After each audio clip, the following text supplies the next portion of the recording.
Assalamualaikum warahmatullahi wabarakatuh. Sebelumnya, perkenalkan nama saya Chandra Prawira dengan NIM 333240084 dari kelompok 25.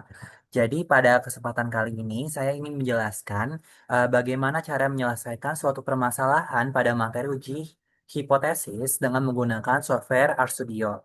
Tapi sebelum itu, kita akan mengerjakan beberapa soal atau menjawab beberapa soal pada tugas mingguan shift 3 ini terlebih dahulu. Yang pertama, di sini kita memiliki soal. Jelaskan apa yang dimaksud dengan uji hipotesis secara sederhana.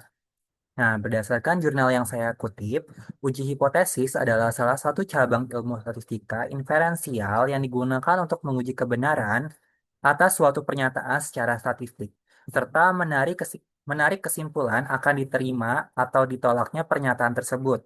Dengan melakukan uji hipotesis, seorang peneliti nantinya dapat menjawab pertanyaan-pertanyaan dengan menyatakan penolakan atau penerimaan terhadap hipotesis tersebut. Lalu selanjutnya ke soal yang nomor 2, sebutkan dan jelaskan langkah-langkah dalam melakukan pengujian hipotesis. Jadi berdasarkan eh, buku yang saya dapat ini, yang saya kutip, terdapat 4 tahapan atau 4 langkah-langkah dalam melakukan pengujian hipotesis. Di mana pertama itu kita akan menetapkan hipotesis terlebih dahulu. Peneliti membuat dua dugaan yang berlawanan tentang populasi, yaitu hipotesis nol atau H0 menyatakan tidak ada efek atau perbedaan, sedangkan hipotesis alternatif atau H1 menyatakan ada efek atau perbedaan. Keduanya menjadi dasar penting untuk menguji kebenaran dalam penelitian. Lalu yang kedua, menetapkan kriteria pengambilan keputusan, yang dimana menggunakan data sampel untuk menilai apakah hipotesis nol atau H0 ini layak diterima atau ditolak. Jika data menunjukkan perbedaan besar dengan H0, maka H0 ditolak. Sebaliknya, jika sesuai, H0 akan diterima. Lalu di sini juga terdapat tingkat signifikansi atau alfanya itu seperti 0,01, 0,05, atau 0,1. Digunakan sebagai batas untuk menentukan wilayah penerimaan atau penolakan hipotesis. Lalu yang ketiga adalah pengumpulan data dan perhitungan statistik sampel, di mana pengumpulan data dilakukan setelah hipotesis dan kriteria keputusan ditetapkan agar tetap objektif. Data sampel diringkas dengan teknik statistik, lalu diuji menggunakan p-value. Lalu, pada uji hipotesis ini ada 3 jenis uji. Yang pertama itu ada uji satu arah, yang dimana terdiri dari dua pengujian. Yang pertama ada left tail test, lalu juga ada right tail test, yang dimana kedua pengujian ini apabila nanti tuh arah hasilnya itu sudah diprediksi. Sedangkan ada juga dengan uji hipotesis dua arah, yaitu two tail test. Ini adalah kondisi di mana apabila nantinya hasil itu masih belum pasti. Lalu yang keempat adalah membuat keputusan, di mana kita akan menentukan apakah hipotesis nol atau H0 itu diterima atau ditolak. Jika p-value-nya itu lebih kecil dari tingkat signifikansi, misalnya alfanya itu 0,05, maka H0 itu ditolak dan H1 itu diterima. Artinya ada hubungan antara variabel-variabel tersebut. Penolakan H0 bukan berarti hipotesis itu salah, melainkan bukti statistik tidak cukup untuk mendukungnya. Lalu soal yang selanjutnya adalah jelaskan perbedaan antara left tail test, right tail test, dan two tail test. Nah, berdasarkan buku yang saya kutip ini, eh, left tail test digunakan untuk menguji apakah rata-rata atau proporsi itu lebih rendah daripada nilai tertentu. Lalu right tail test sendiri digunakan untuk menguji apakah rata-rata atau proporsi ini lebih tinggi dari nilai tertentu. Nah, kedua pengujian ini merupakan termasuk ke uji hipotesis satu arah. Sedangkan untuk uji hipotesis yang dua arahnya itu adalah two-tailed test, yang dimana itu digunakan untuk menguji apakah ada perbedaan yang signifikan antara dua kelompok tetapi tidak menentukan perbedaan tersebut.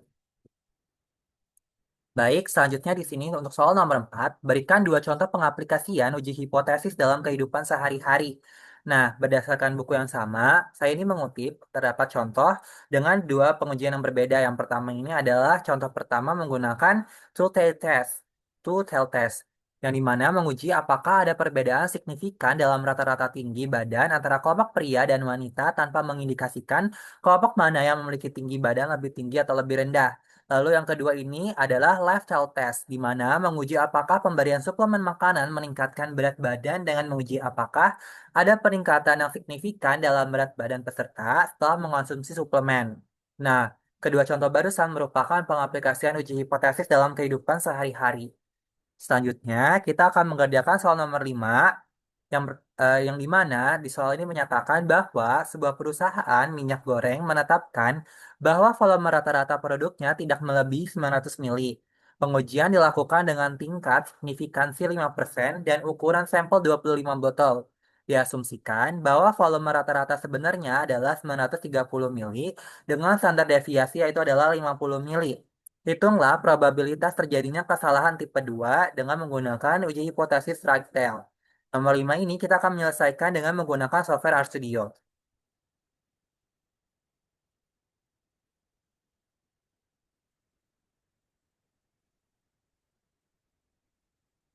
Nah, jadi ini untuk software RStudio-nya saya sudah menuliskan sintaksnya terlebih dahulu, tapi akan saya jelaskan kembali. Jadi yang pertama kita akan menentukan bahwa hipotesis ini bahwa H0 itu dinyatakan apabila mu sama dengan mu nol yang menandakan bahwa rata-rata volume minyak goreng tidak melebihi 900 mili. Sedangkan untuk H1-nya ini, itu kondisi di mana mu-nya itu lebih besar dari mu nol, yang di mana rata-rata volume minyak goreng melebihi 900 mili. Nah, setelah kita menentukan hipotesisnya tadi, kita akan menginput data yang diketahui pada soal, di mana di sini adalah N-nya sebesar 25, karena di sini di soal dibilang bahwa ukuran sampelnya itu adalah 25 botol. Nah, untuk nilai M-nya itu adalah 900 karena di soal menyatakan bahwa minyak goreng ini menetapkan volume rata-rata produknya tidak melebihi 900 mili. Lalu untuk X bar-nya itu sebesar 930 karena diasumsikan bahwa volume rata-rata sebenarnya adalah 930 mili. Dan nilai sigma-nya adalah 50 karena kita akan menggunakan standar deviation-nya itu adalah 50 mili. Selanjutnya, kalau udah menentukan hipotesis dan menginput data, kita akan menentukan tingkat signifikansi, yang di mana nilai alfanya itu adalah 0,05. Kenapa? Karena di sini kita mendapatkan soal pengujian dilakukan dengan tingkat signifikansi, yaitu adalah 5%. Makanya di nilai alfanya itu kita menggunakan 0,05.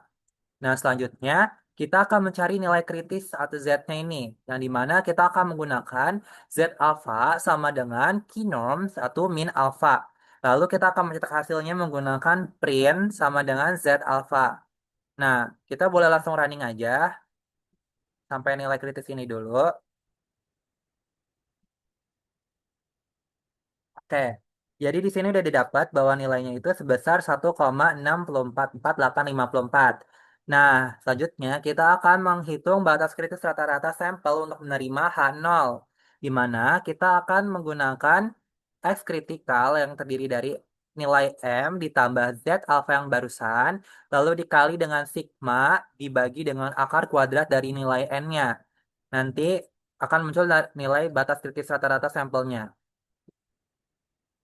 Kita running. Nah, di sini terdapat bahwa hasilnya adalah 916,44. Jadi berdasarkan perhitungan yang telah dilakukan, diperoleh batas kritis rata-rata sampelnya itu kan tadi sebesar 916,44 mili. Artinya nanti tuh kalau misalkan rata-rata sampel yang diperoleh lebih dari nilai tersebut, maka hipotesis nolnya itu bakal ditolak. Nah, selanjutnya kita akan menghitung nilai Z betanya. Kita running, eh, kita sebelum di running kita harus tahu dulu di zat betanya itu kita menggunakan nilai X kritikal tadi dikurangi dengan nilai X bar lalu dibagi dengan nilai sigma dibagi akar kuadrat dari nilai N. Lalu untuk betanya sendiri itu menggunakan pinom dari nilai Z betanya apabila probabilitas itu gagal menolak H0 padahal H1-nya itu benar. Nah, langsung kita running aja.